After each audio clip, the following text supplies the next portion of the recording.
Good evening, everyone. Thank you for being here tonight. I'm going to start with the campus land acknowledgement.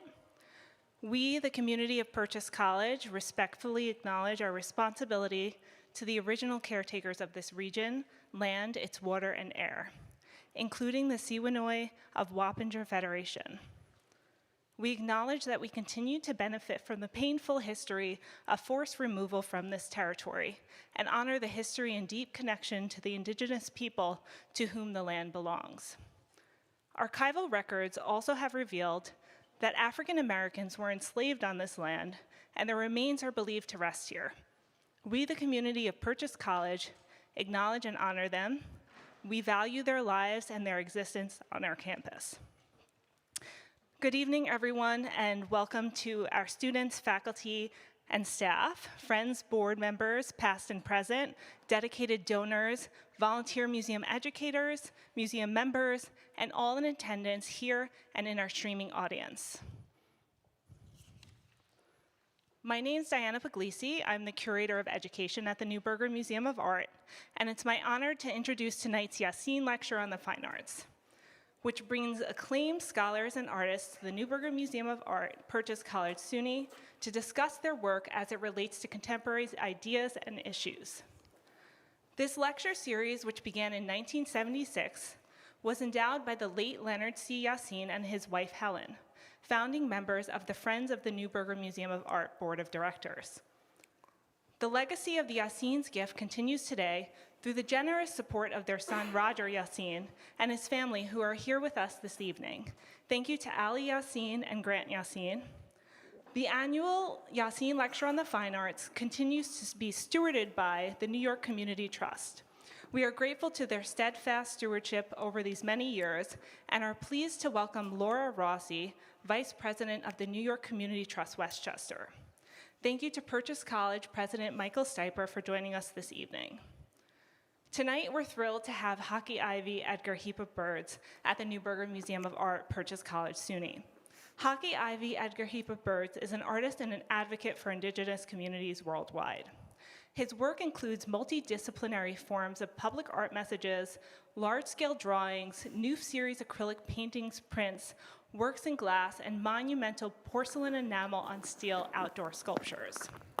The tribal elder serves as an instructor and painter in the traditional Cheyenne Earth Renewal Ceremony at Concho, Oklahoma, and is one of the leaders of the Cheyenne Elk Scraper Warrior Society.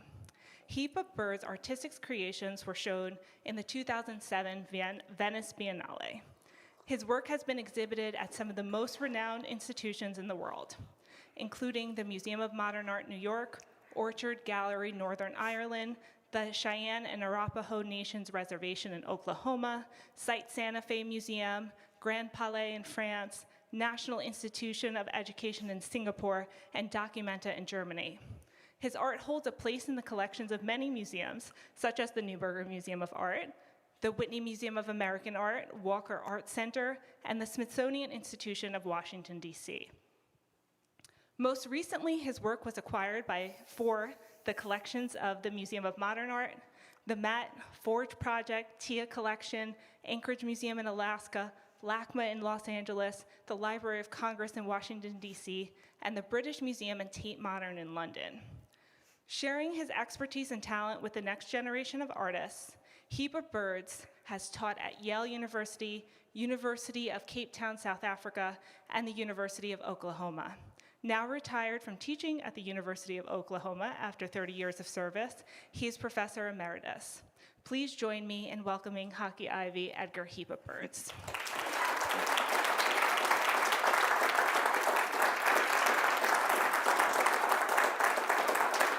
Well, hello everybody.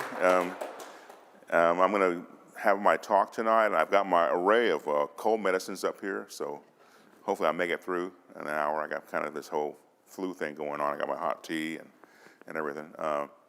So I'm back. I was here in '96 with Jackie, and Jackie here at the museum, we worked together to get the piece called Reclaim installed, and it was a wonderful exhibit. You know, you really should be proud of that. I mean, that's a hallmark of a public art biennale. that was here in '97. I'm pretty sure that was the date. And Dennis Adams, Marin Hashinger, Luis Jimenez, the major artists that do public art, all their work was here. And now, by the grace of our donor, there she is, with the blue coat on. You know, a wonderful donor, supporter. Give her a hand.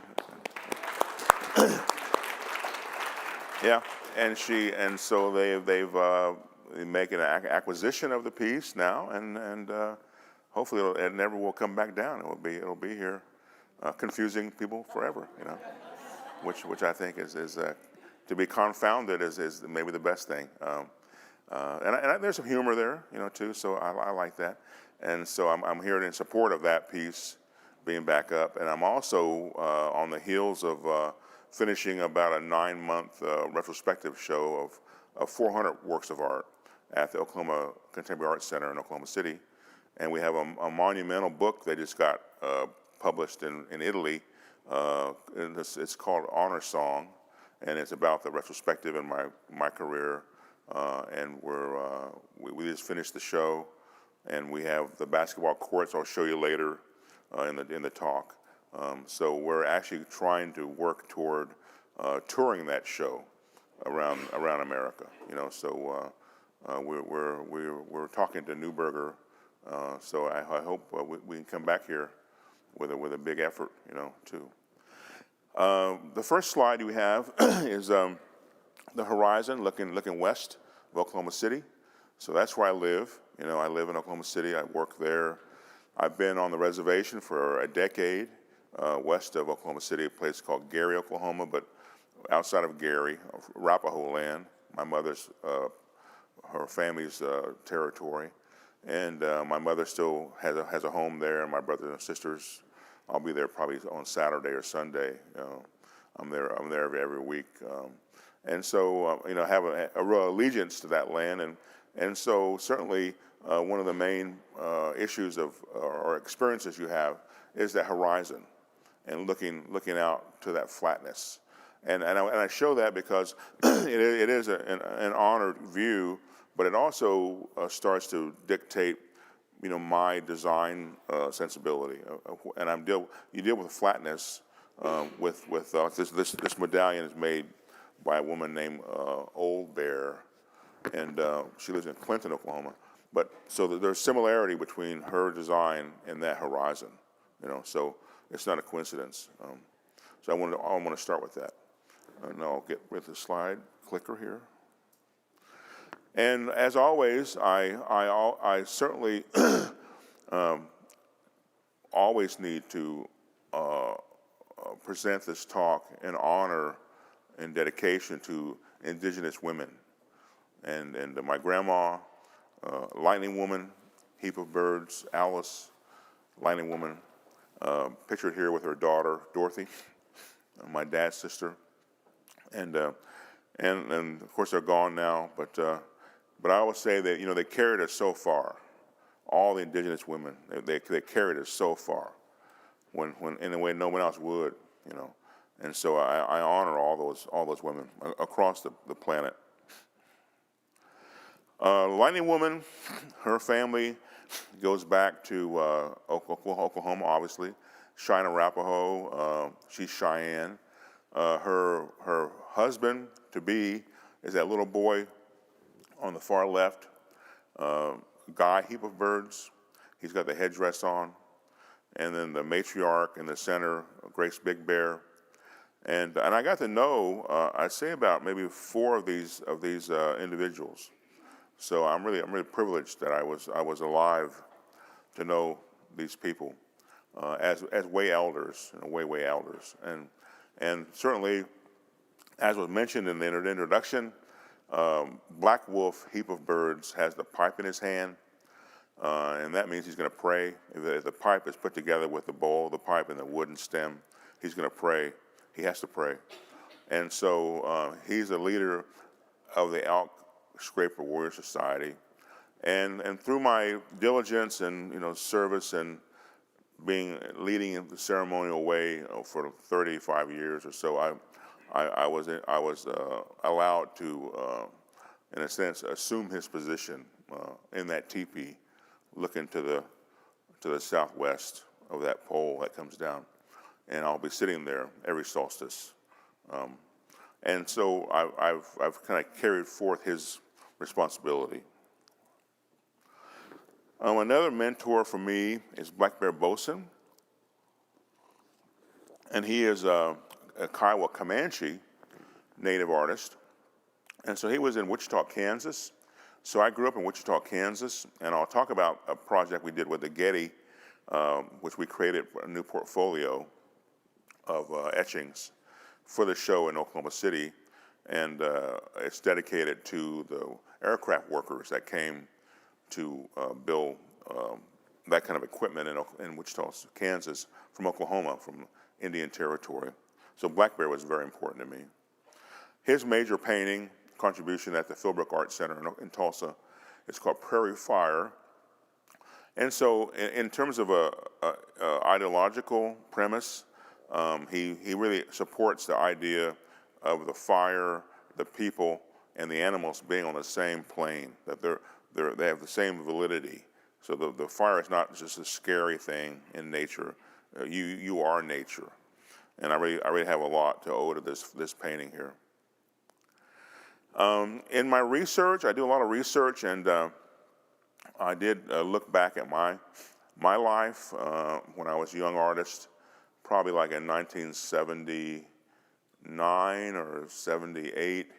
I began deep introspection into my history, and I would later find that photograph I showed you with the old man and his family. But these are names of prisoners of war from the massacre at Ouachita, Colonel Custer, and he massacred the tribe and when it was called Indian Territory. It wasn't a state yet. And so after that massacre, they took the leaders, which would have been Black Wolf. His father was taken, Many Magpies or Heap of Birds. He was taken prisoner of war, and they put him in prison in Florida. And they killed one of the chiefs on the way. There were 4 chiefs, and then other warriors taken. And so Heap of Birds was the chief that they took. Bear Shield, Mahnemik is Eagle Head. So all these words are my relatives. And so I found the list that the captain had. He was the jailer for these POWs. And I made a painting, a big wall drawing from the names. And so I was asked, I was in Paris just the other day, I did a big project, it's up right now at the Palais de Tokyo, and they asked me about language, and I said, well, it wasn't like something we chose, it's what we were given.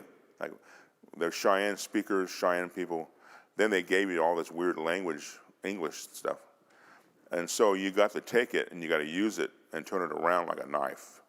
And so we've been using language, even the sign here, the sign panel on purchase. So language has been something that we were kind of burdened with. And but I made a piece about that. And so it's very important about the legacy of these POWs. Here are the prisoners of war when they were first interned or taken into Fort Marion, St. Augustine, Florida. And I draw a comparison to Camp X-Ray. And so these warriors and chiefs were taken hostage. And so there were 3 forts on the reservation to dominate the Cheyenne and Arapaho, even after they massacred them. And they took the leadership away. And of course, you know this from CNN News or whatever, the first thing America does is command and control. So they'll send the stealth bomber to kill all your generals tonight, in the middle of the night, wherever they are. Then they fight you, so that's how this country fights. So they would take away all the leadership of the warrior society, all the chief leadership, and put them in prison, and then fight, dominate the tribe. So that's what happened at Camp X-Ray after 9/11. And so the same kind of premise of taking POWs without a trial, without charges, with no due process, And so those tribal members were kept in prison for years, and some died there. And this Camp X-Ray in Guantanamo is still active the same way. It's like a hostage-taking maneuver to keep control of somebody, somewhere. While they were in prison, the Cheyennes, they made artwork. And so I really want, like to touch on that because, it appears I'm very provocative and very outspoken and whatnot, but when you're under the gun, your family has forts watching over them, threatening them, and then yet you're in prison and then you make a drawing about the Army. That's commitment. When you're in prison and the jailers are watching you and you make a drawing about the Army. So this is the Army, the U.S. Army, and it's actually advancing as they do. And so there's guns and horses and the soldiers. And so the gentleman that made this, his name is Bear's Heart. And so he made this drawing while he was in prison in Florida. And I've been in St. Augustine. I've been there twice. And I went there to actually give an offering for the warriors that died there. And I asked to have the fort shut down, so for a few hours, so I can make a fire and make a prayer, and it caused a little tension. You can see there's kind of a tense photograph here, but they did accept my request, and so that pipe bag, the pipe came out, was assembled, and then the prayers were offered there in St. Augustine. So that legacy, is always very close to me, and it goes forward from the man that was in prison, Many Magpies, the chief, or Heap of Birds, also another tribal member from that same time frame, Howling Crane. And so when I had my MFA, Master of Fine Arts thesis show at Tyler School of Art, I didn't have any family to come, because I was in Philadelphia, the tribes in Oklahoma. And so I decided to write my family names in the gallery, along with my studio art. And it was something that would continue on, as you can tell, with language. These are die-cut red kind of cardboard letters. And I placed them around the space along with my artwork. And I've continued that kind of way of working, obviously, with text. This is an outdoor piece done in Atlanta, Georgia. And I think there were like 10 sets of these along Peachtree Street in Atlanta. And the Trail of Tears began in that part of the world. So all these tribes that were forced to exit their homeland and were made to walk to Oklahoma. And this is the land they came to, the red earth, wonderful terrain. And so I moved back there in the 80s, 81, I guess. And I was really, again, privileged to be able to move into my old farmhouse with no water and no electricity and no road, no bathroom, on top of this canyon. And it was a pivotal time for me, and I learned so much from the land. And my mother's family, the Arapaho people. So I lived near this little Aurora, and for about a decade. And I have two sons that were born out during that time. And then the paintings came from there, and the politicized work came from there. And I never left, so I'm still in Oklahoma from that time. But I did come forward to, certainly, like I am today, to visit. So I'm here till tomorrow. I'm flying home in the evening, and I got here a day ago. But in '82, I was selected for a project at Times Square, computer billboard.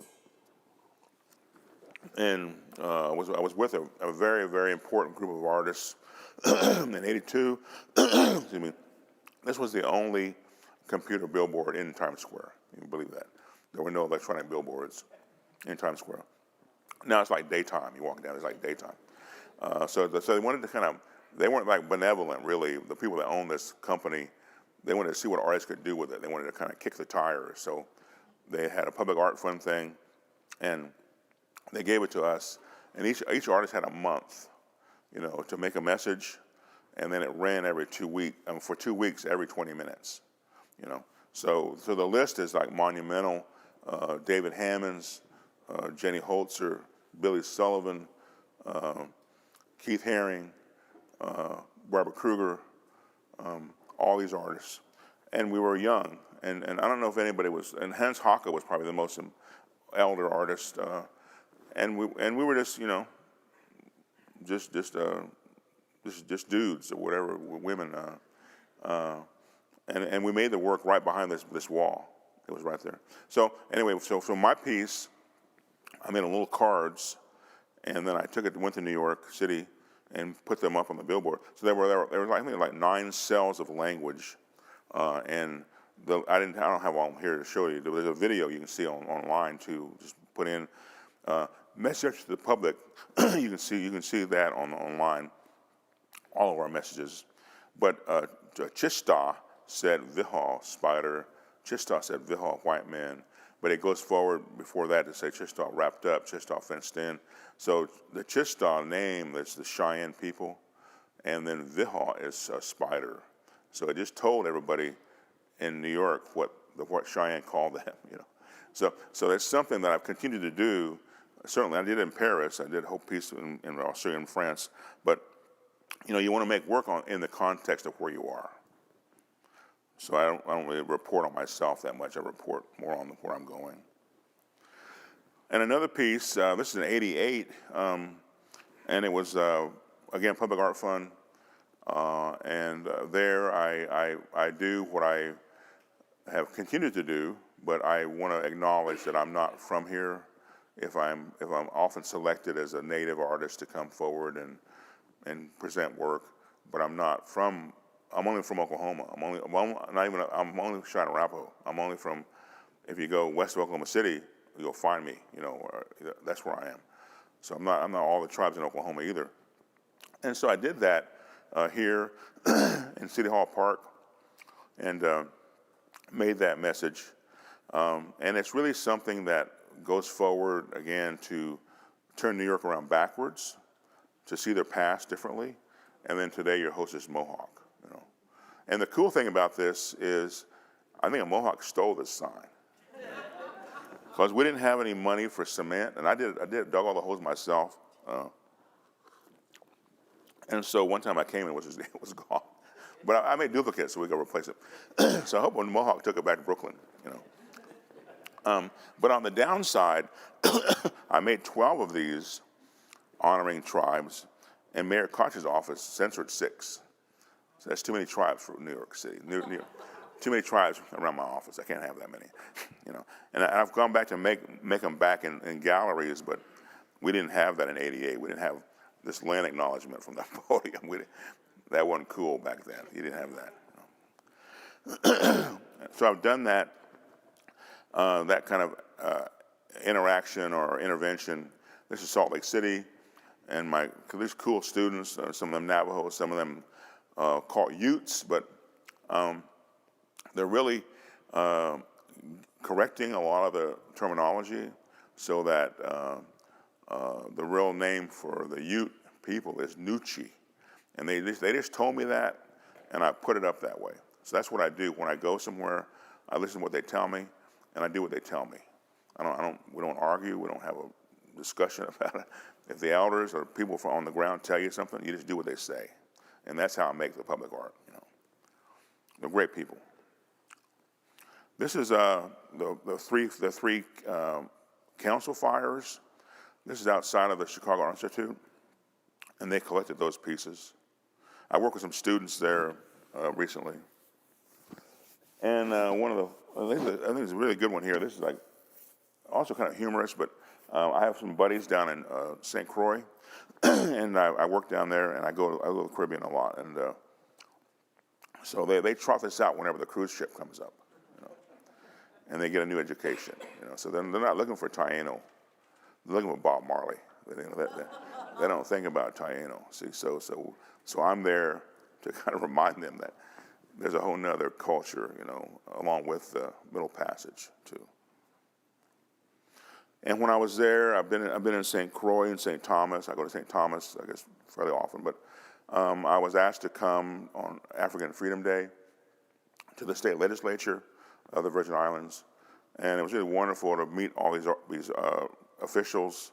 And the guy in the middle with a black and white shirt, I think he went to the School of Visual Arts. He's an artist, and we had a great meeting. I spoke at that gathering.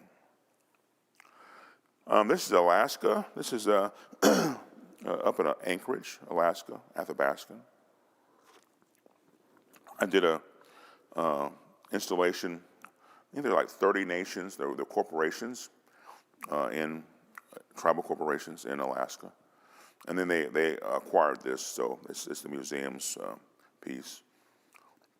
But the major part, certainly, within all the places I visit and go, is to execute the art, right? But I'm informed by the natural world and by the community.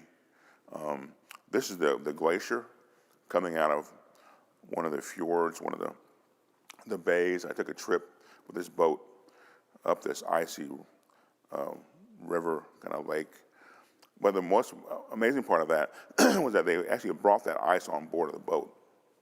And so thousands of years of ice, and you can actually, bless yourself with that ice, touch that ice. So that was really important for me, touch that ice.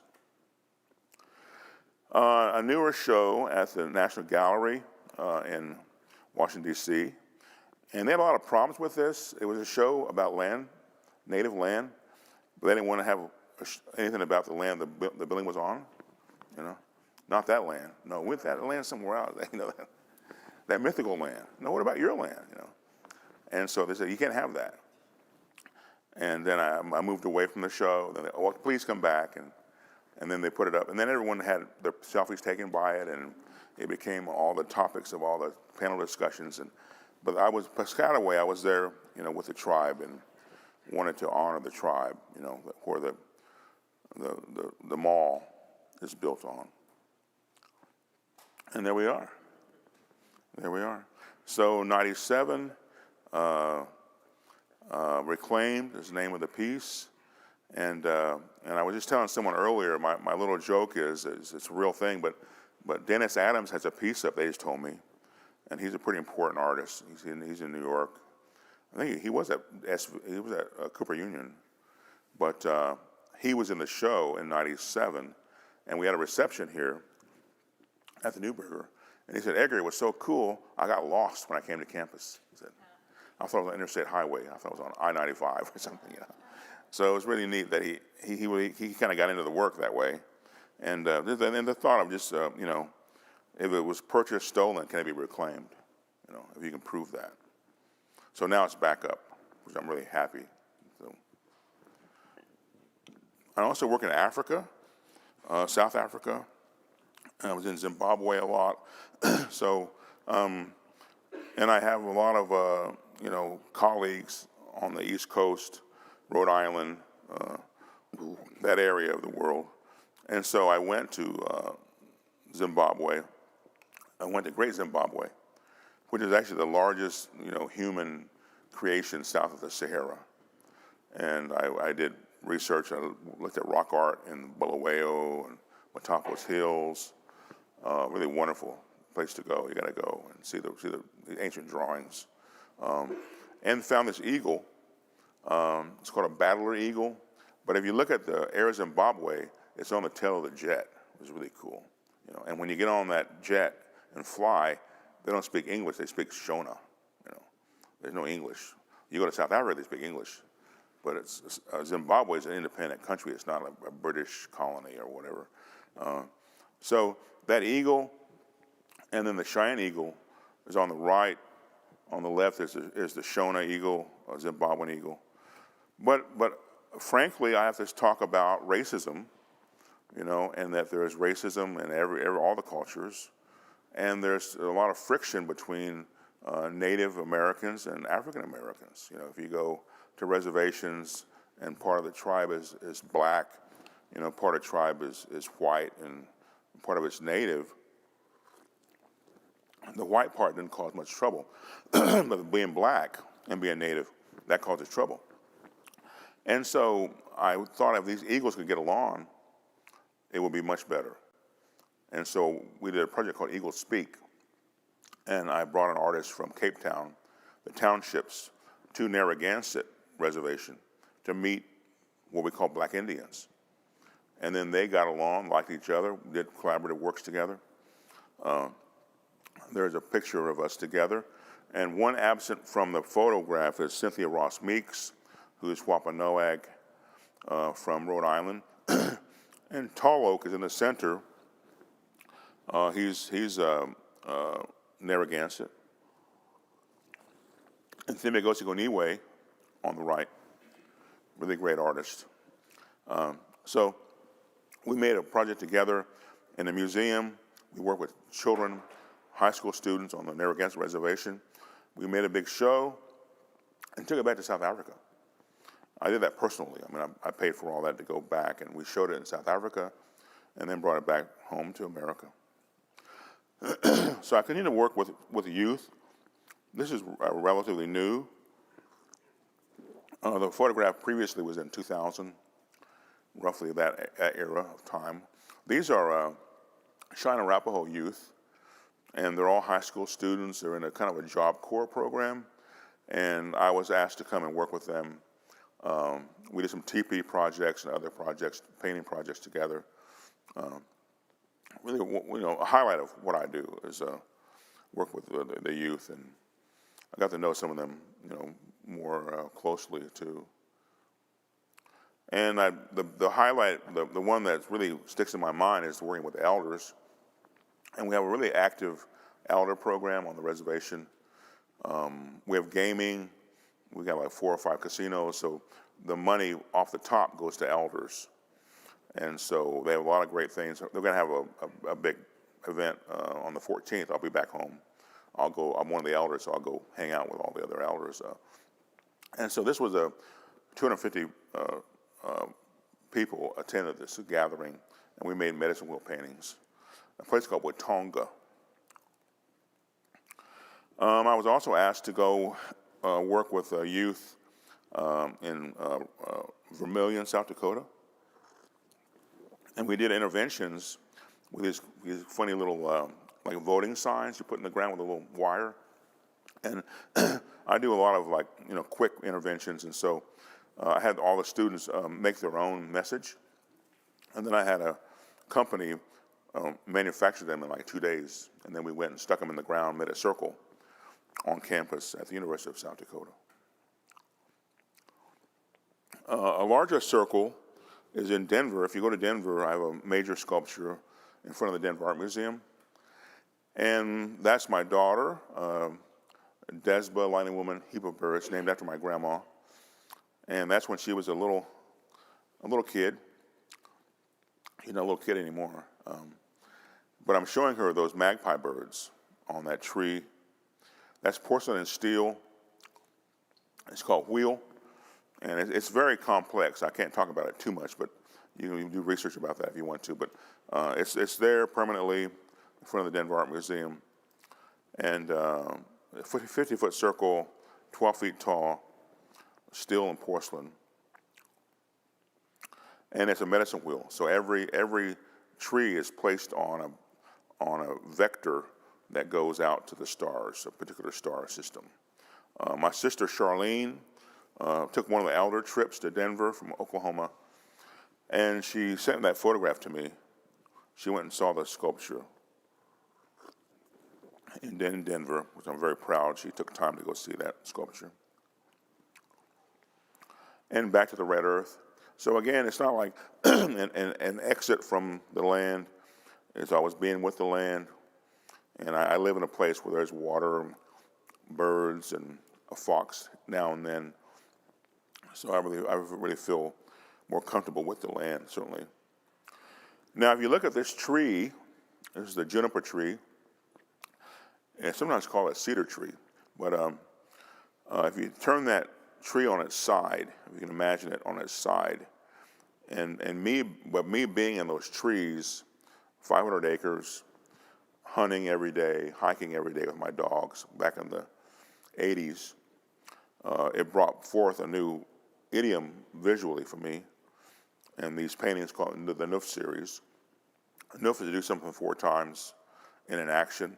And that's a barn on Bar Harbor Island in a residency program. I painted in that barn. But I've continued the series. That's my studio in Oklahoma City. I have 2 rooms like this out in the building. And we showed these in the retrospective show in Oklahoma City as well. And they're moving forward, from left to right. And they're from that land of the trees also. And also the ocean is part of it now. A lot of snorkeling, tropical places, Caribbean, Gulf of Thailand, Great Barrier Reef, Samoa, and the reef. Reef's one of my favorite places to be, the wilderness under the sea. And if you can get to Indonesia, get to Java, get to Bali, Lombok, that's the volcano on Bali. And we've swam in that water with the fish and being buoyant and being in the Great Barrier Reef, though, is probably the best off of Cairns, Queensland, Australia. And I'll be in Hawaii after Christmas, and my family will be there, and I work on the lanai, and so that's some wood panels. I've been doing wood panel paintings, smaller ones, during tropical trips by the water. And that's a glass vase I did in Venice. I did the Venice Biennale. And worked in Murano, the island of glass blowing. But there's a relationship there with the bodies, and the bodies are Buffalo Bill's actors or performers he took out of prison in Chicago and put them on display in Europe during his Wild West shows. And about 25 died under his care, 3 children. And so I made a memorial piece in Murano of their bodies going around the glass. And they came to Venice, and they performed in Verona. And there is the really wonderful shot of the glass. And that's the kind of first time I did glass, was in Murano. And there's the red and white ones, too. And the book we just published, oddly enough, a kind of coincidental thing, maybe there's no coincidences in my life, but was made in Verona. And we published it in Santa Fe, but it was printed in Italy. And there's a shot of the vase with the bodies, and then some collages on the background. Some of the most recent work I've got, and that's a blue one. So we showed all these in the retrospective. That previous shot was a retrospective show called Honor Song. That blueness, I'll be here in December as Kauai, on the Pali Coast, and the place where they talk about burying the bodies, remains in the crevices of those rocks, and to be again so privileged to be able to swim in that water. There's a place where you go where there's no shore, and you can just get out of the boat and get in the water and look up and see these sheer cliffs, where the tribes had honored their elders in those cliffs. So it's really an amazing spot. But I make work there. I make the Neuf Series in Kauai. And there's the courts in Long Island City, and they were made in Hawaii. The paintings were made in Hawaii, and then they became basketball courts. And My buddy Sam's here, standing in the back right there. You can wave at Sam there. And he made the courts. And JD helps with that. He also made the basketball. He's here tonight too. So I got friends everywhere, you know. You can't take me anywhere. And there's the courts. Really, the first time I made courts, and wonderful view from the top, the Neuf Series. And to have the Neuf Series blue ones by the ocean, so important that the water's there, the river's there, the ocean's there. And we celebrated with the Shinnecock tribal members, Shinnecock, Long Island, and they came and danced on the courts. A really wonderful experience. We worked with youth too that came to play ball. Cesar, Tecumseh Cesar, he's an elder in the tribe, and he's also an artist. So he came and helped us. It was a great day. And there's the ball JD worked on. So now there's basketballs. We have two, well, more than two, but we have two with the Neuf Series on them. And they were at the Museum of Modern Art. So I'm that kind of dad where I take my daughter to MoMA and say, let's go see what Daddy's doing downstairs. And we go downstairs, and there's the ball. You know, she's tired of hearing about that, but so she was my wife, Shanna, art writer, PhD from Middlesex University, London, but in Desba. And there's the new courts in Oklahoma City, part of the retrospective honor song, the new ball that JD worked on.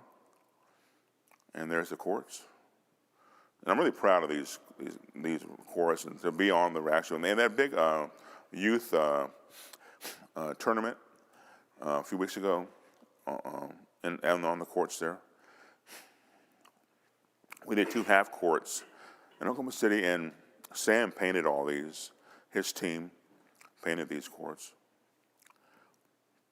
And there's some kids having a good time. We had a big family day, and we had like Navajo tacos, and a native rapper came, played music, and chalking the sidewalk, and a really wonderful family day. Everybody came. And there's a shop, Arapaho. I'm Cheyenne and Arapaho, so the 2 backboards have that reference. And they're still up till April. And there's the ball that JD made. Really nice ball. People like that ball a lot. You know. They'll be all gone pretty soon. The blue ones are gone. Yeah. I work in Australia. Okay, I mentioned Queensland, and I was part of the Olympic Art Festival in Sydney. But before that, I had a studio there in Sydney and Adelaide, and the building right behind the Opera House here, to the right on the shore, that's the Museum of Contemporary Art. And so I was part of a major show in that building, and we made an intervention together at that space. And that is a collaborative work with Fiona Foley, who is from the Queensland area. Her language is Eora, and her work, the text is on the left, and mine is on the right. And just part of the backstory, I mean, if you were there, you'd know, but Captain Cook landed there at Circular Quay, where the Opera House is. That's where he first came to Australia, which was a kind of a doom day, you know, from what he brought. And so Fiona wanted to make a message back to Captain Cook, and she called it Learn a War Cry. But she was adamant that it not be in English. She wanted to be in Eora. And at the time, it was like 96 or 4, and there were no computers, and we used fax machines to fax back and forth the messages. And then we had this built, and when you go in the museum door, it opens up automatically, and you see this message. And on the right is Cheyenne language, my language, So on the left, I'll read translation. Milk, honey, oh, you hurt me. Set on fire, itchy, a war cry, blood, brave, black. On the right, Brits, ships, steel, hurt, learn, share, commonwealth. So that's Fiona Foley, and she's still very, very active, one of the senior artists in Australia and in the world, and you'll find Fiona all over the world. And I have many colleagues like that still back in Sydney and Adelaide. I did a project also in Northern Ireland, and I think this has even more. This is like 1988 or so, and I don't know if you can feel it or not, but it's got that funny king thing going on. You know, you might have heard the king thing, and so I made that in '88, and I made it for this king that's in London. Well, there's one in Washington too. That, well, whatever, but you know, so I said no more kings, no more kings, and I made a billboard in the middle of Derry, and I was living in Derry. And the British occupied Derry, and there are machine guns, there are squads. You go out the door here, there might be a patrol out the door with assault weapons. You know, so I lived there, and so it was pretty powerful experience. But of course, the land and people, wonderful Ireland, incredibly pristine place, nature. But that was a billboard in Derry. And I made a piece for Texas. I think it's a pretty funny thing, and. It was during the Super Bowl, and everyone kept saying, "How about them Cowboys?" You know, you might remember Jimmy Johnson kept shouting that everywhere when they won the Super Bowl. And so I made a piece about how they, you know, marginalized the Kiowa and the Wichita and so on. And then it turns out, this is a big screen print edition. They're like 4 feet tall.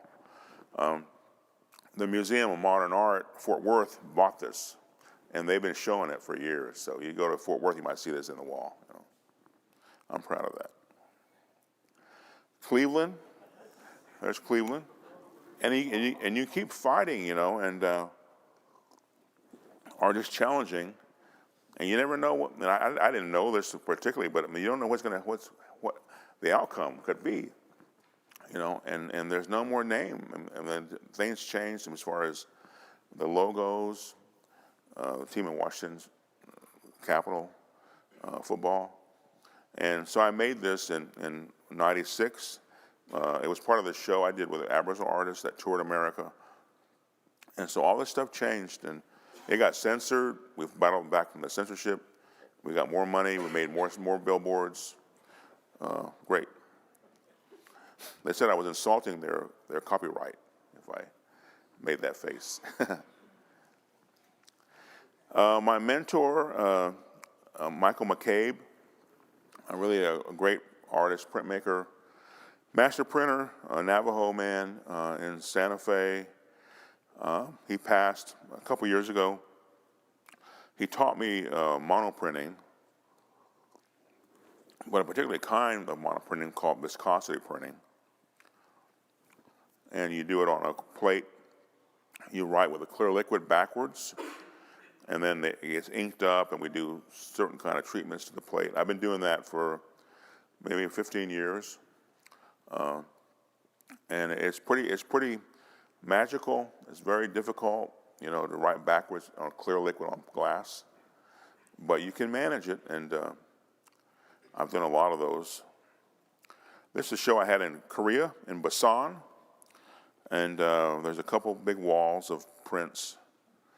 One is called Genocide and Democracy, and these are from that installation, separate prints, solo prints from that installation, and they're 15 by 22. Some of the words in Genocide and Democracy I take from patriotic songs. So this is all that same viscosity. They're all printed from a plate that I've written backwards with clear liquid. And we got red ink, missing and murdered Native women, and this, you know, it's wonderful. But on a negative, positive thing, but this has become a movement now, and I made that, you know, like in the '90s.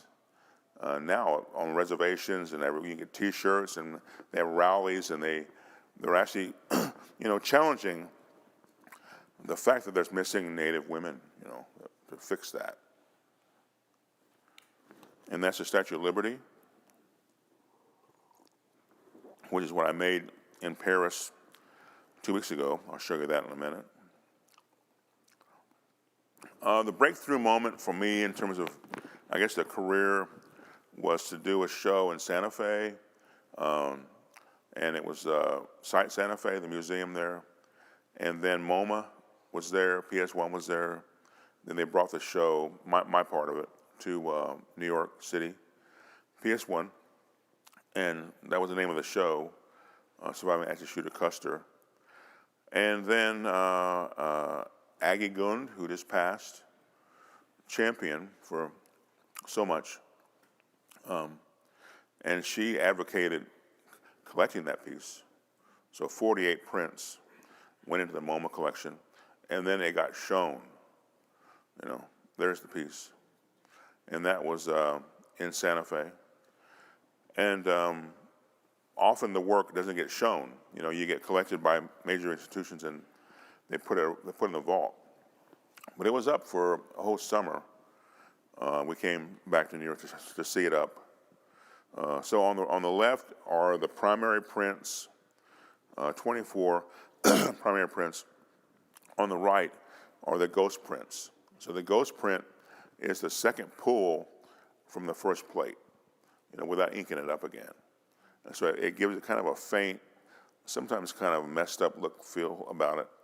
And that metaphor for me was important because to me, native life is on the left.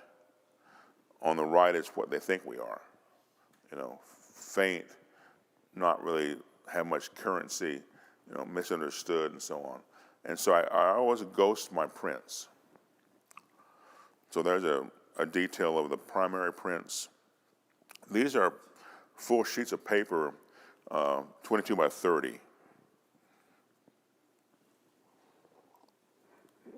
Why is immigration dictated by foreigners?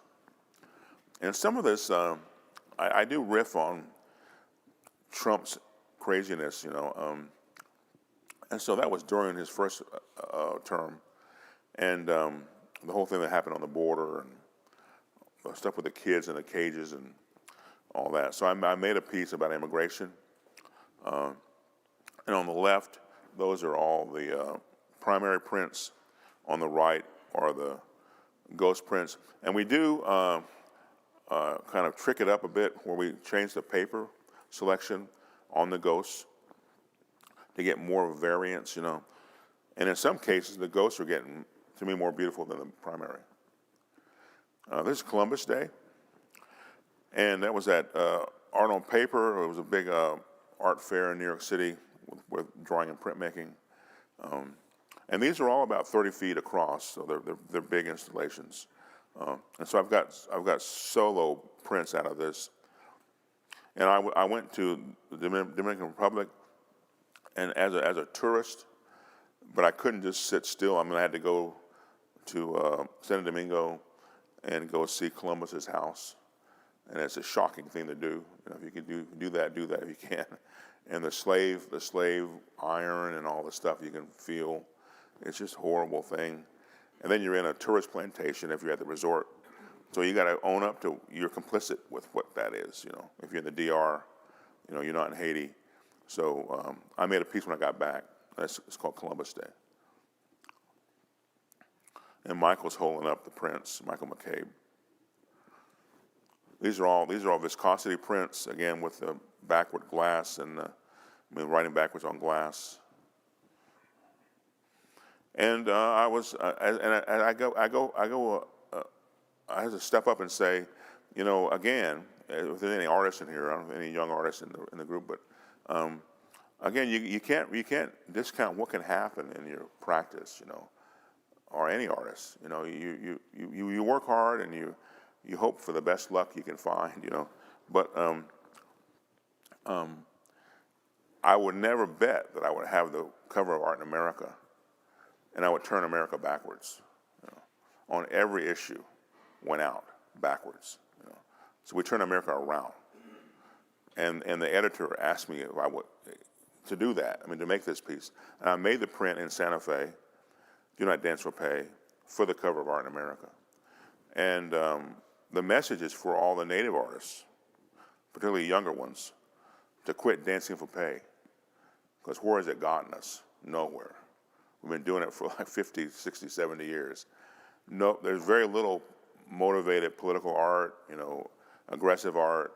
It's more like entertainment art, tourism art. And you got to quit doing that. You know, you got to actually speak your mind and speak about yourself. So that went out as an issue. And there's a whole interview with me, and you can probably find it online in that issue. It was great. The whole thing is a Native art in that Art in America. And here's the etchings. I do etchings now as well with magnesium plates. And I also do embossing. It's really beautiful. I really like this a lot. This embossing. Do Not Dance for Pay. We do embossing now for a lot of the prints as well, like a white or a cream, and these are like 15 by 22. And that's an installation of the etchings.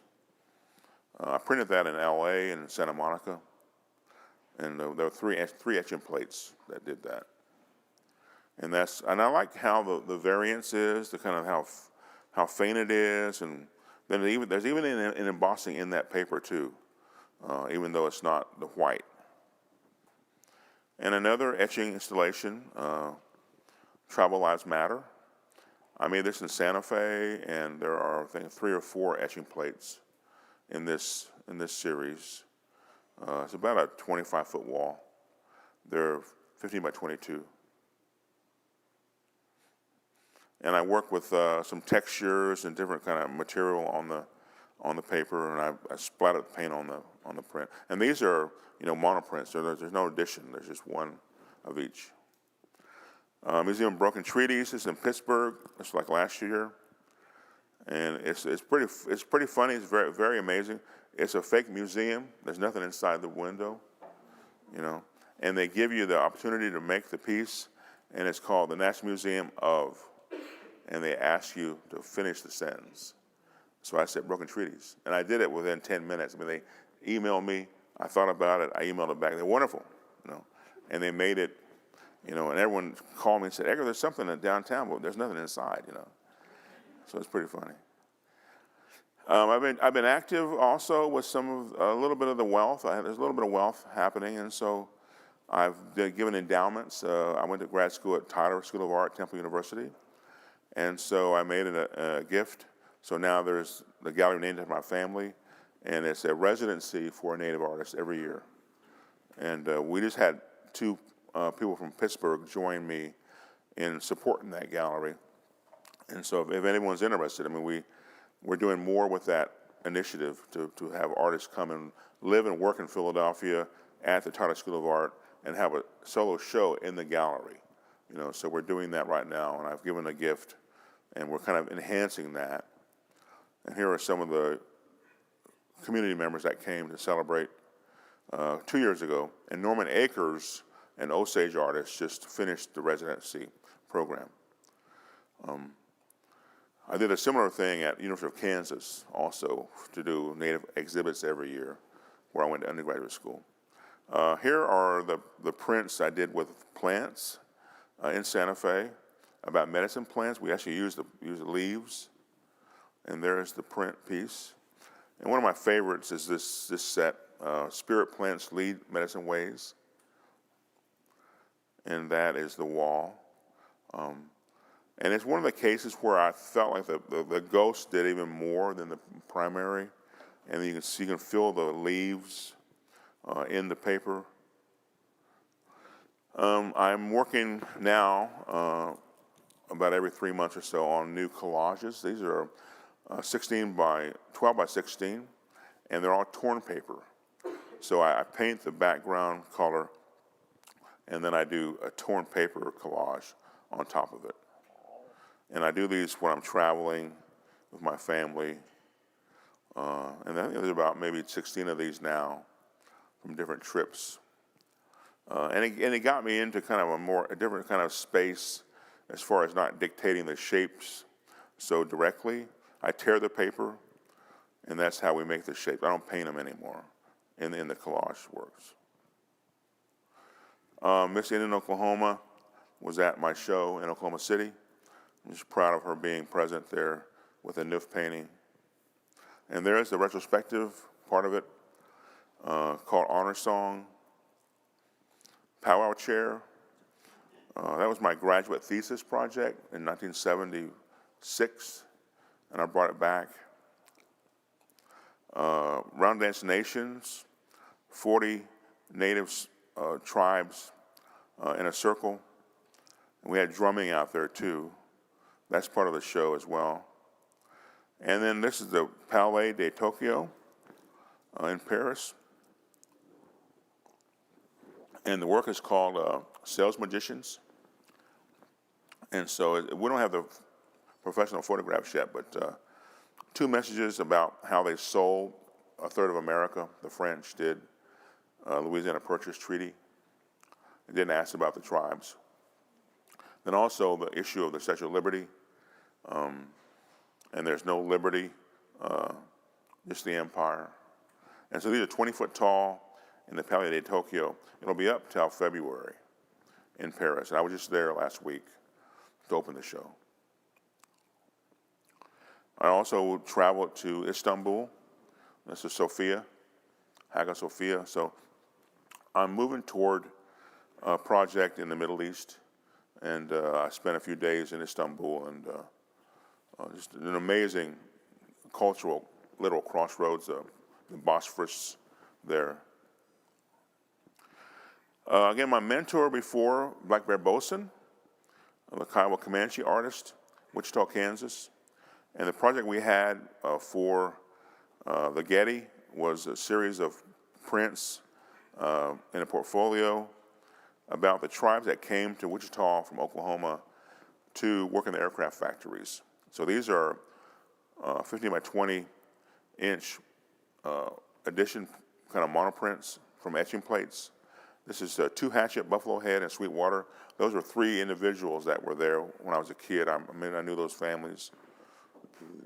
Cold War weapons. So I have 10 of these portfolios available also from the project in my studio. Those are the aircraft that they made, worked on in the factories. So it was a failed assimilation. Probably any of the tribes are back up there anymore. They really didn't like the urban kind of blight, and so they're back home on the reservation.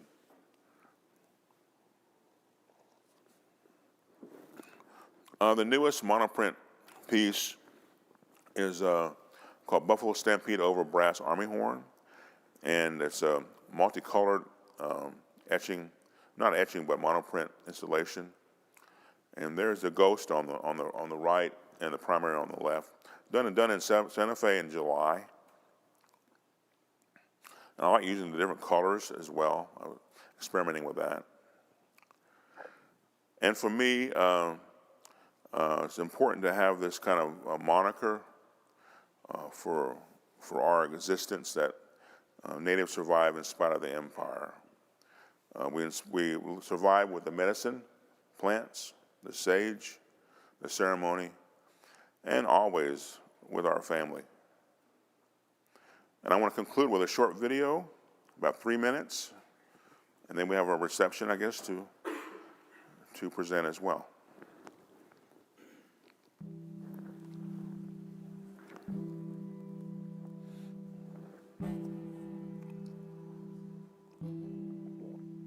But I do start with land rights and the humanity of Native people and how do you protect that.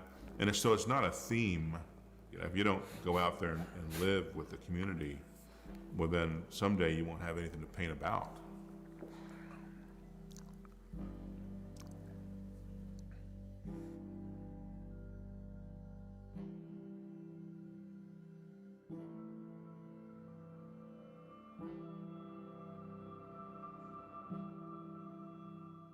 I think you've got to be somewhere near the natural world to have information and the inspiration and the spirituality that you need to make art. And that's where I get to the words, paintings, shapes, that I make. Those all came from the land out by Gary, Oklahoma. So we have a very flat kind of reality from the sun, rise, sunset, and storms coming and whatnot. That flatness is what I come out of traditionally. The imagery comes from the land, sort of these tree shapes or bird shapes, or someone call it feather shapes or cloud shapes. I work with what I had, and my grandmother probably raised me in my life, so she was very strong to give me those visual kind of clues to be more politicized. The ghost prints are very important, and that's what is a technical phrase from having a plate. You can have all kinds of plates to make prints with. So then you paint and you ink it up and you pull a print, or you lift up one sheet of paper after putting it through the press. That's called the primary print. You put another piece of paper on it, put it back through the press. That's called a ghost. The primary print represent who we are as Native people. Bright, vibrant, strong, clear. You think we're like the ghosts. You think we're gone. You think we're absent. You think we're hard to ever see, but we're really like the bright primary prints. Is what we're like. And so, but I put them together as this absence and this presence together. And that's what I do with all my work. I ghost everything I make now. And I use the ghost as a kind of political stance. As an elder artist, you're lucky and you're kind of gifted if you can generate your own visual form, and then it follows you or you follow it.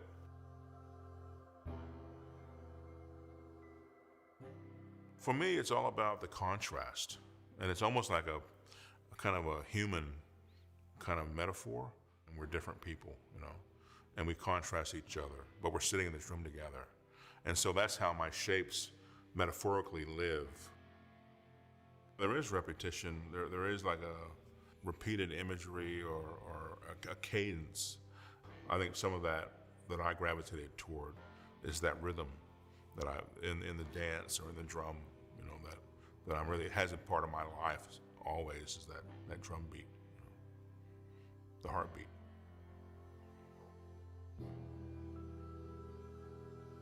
Every day, my mission is to put 4 shapes on each platform.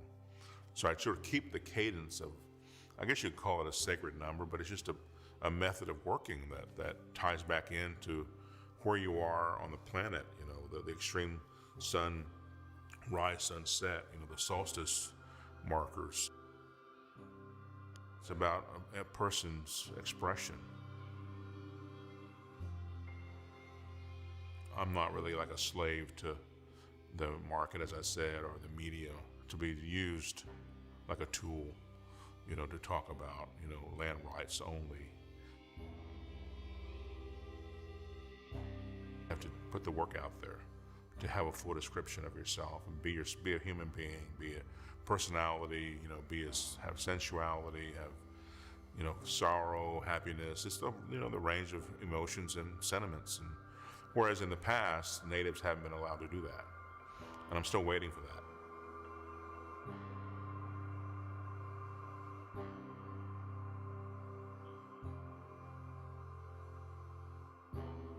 Navajo filmmakers in Albuquerque came and did this piece. And I brought some cards to give away. They're all laying down here. So you're welcome to take whatever you like, and thank you. Thanks.